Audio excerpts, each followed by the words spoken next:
Like in the beginning, I didn't have confidence to put out this content, but through the positive reinforcements I'm getting from you, I'm building confidence because I'm a state certified instructor and I want to help all of you pass your test, get over anxiety, get your independence because no one is going to do it except for you. I had a client, she was 25 years old. She messaged me yesterday.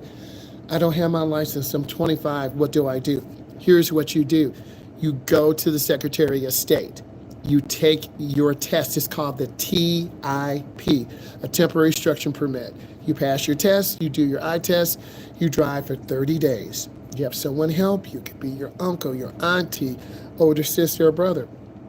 Then when you're ready, you go take your road test. And we keep our fingers crossed, you pass that test, but you have to practice.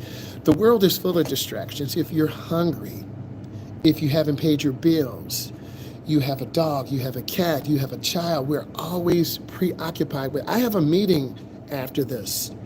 My mind is on the meeting. Then I have to get home. There's a lot going on in our lives, and we need to take a step back